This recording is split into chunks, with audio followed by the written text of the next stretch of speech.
On her 7th birthday, little Sophie disappeared into the ocean. What happened next would leave the entire state speechless. The Collins family had come to the Northern California coast to celebrate. Balloons, a picnic, cake, everything was perfect until a wave took Sophie. And somehow, she woke up deep inside a jungle far from the beach. But that was just the beginning, because in the shadows, something wild was watching. It was a bright sunny day on the Pacific coast. Mark and Jenna Collins carried baskets and blankets, while Sophie ran ahead, her laughter echoing through the breeze. She was wearing a pink sun hat, chasing seagulls across the sand. Sophie, giggling, "Daddy, look, I found seashells." Jenna, smiling, "Stay close, sweetie. The waves can be tricky." Mark was setting up a small grill while Jenna arranged a bright picnic blanket. Sophie danced around with her pink bucket, scooping up shells and wet sand. Suddenly, a gust of wind sent one of Sophie's balloons soaring toward the water. She ran after it, squealing, "Sophie, not too far!" Before they could react, a sudden, powerful wave surged in. Sophie slipped, shrieking as water swallowed her tiny figure. Mark rushed into the surf, splashing frantically, but Sophie was gone beneath the foamy waves. Jenna screamed, her eyes scanning the horizon. Sophie was carried by the current for miles, her small frame drifting helplessly through ocean waves and into a hidden river that snaked through the northern wilderness. Hours later, she washed ashore, alone. She lay on a muddy riverbank, soaked and completely still. Her pink hat floated beside her. There was no sound, just the rustle of leaves and the quiet gurgle of water. Then, Sophie stirred. Her eyelids fluttered open, and she gasped, coughing and wheezing as she blinked at the trees overhead. "Mommy?" She sat up slowly, trembling, confused. Surrounding her was a dense, tangled jungle. Thick vines draped from towering trees. Strange bird cries echoed from above. She tried to stand, but her feet slipped in the mud. As she wiped her eyes, a shadow swooped down from the trees. Dozens of wild and colorful birds suddenly filled the air around her, flapping and shrieking. They pecked at her dress, tugged at her hair. Not to hurt, but it was loud, overwhelming, terrifying. Sophie sobbing, "Stop it! Please!" From deep within the trees, a figure appeared.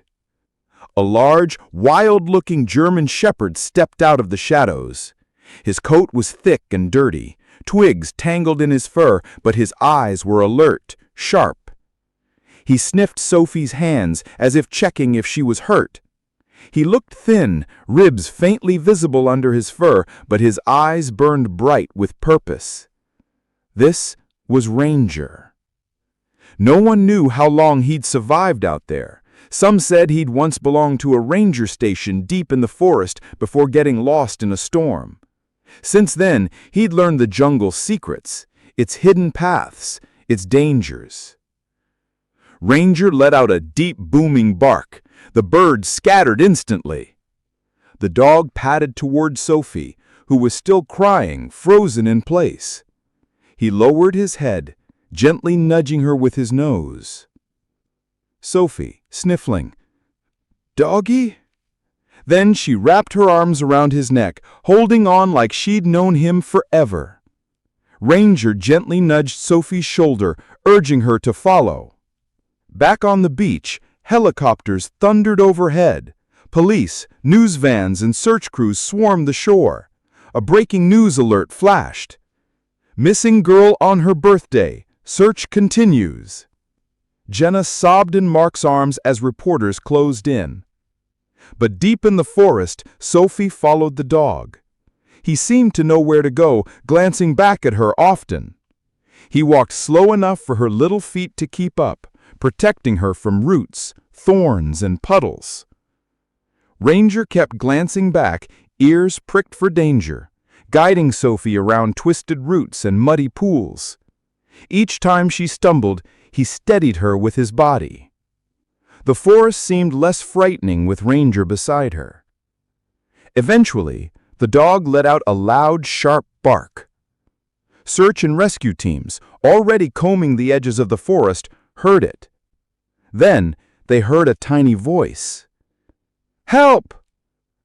Crashing through the underbrush, a rescuer spotted the German Shepherd standing guard, and behind him, Sophie, clutching his tail.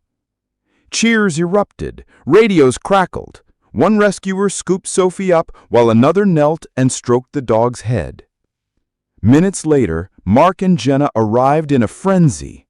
Jenna ran, sobbing, dropping to her knees as she held Sophie tightly. "My baby! My baby!" Mark looked at the dog, tears in his eyes. "You saved her. Thank you. Thank you." 2 days later, the Collins family held a small ceremony on the beach. The German Shepherd, now officially named Ranger, stood proudly with a red ribbon around his neck. Reporters called him the Jungle Hero. Kids crowded around to pet him. Sophie sat beside him, eating birthday cake, her pink sun hat back on her head. Sophie, beaming. "Best birthday ever."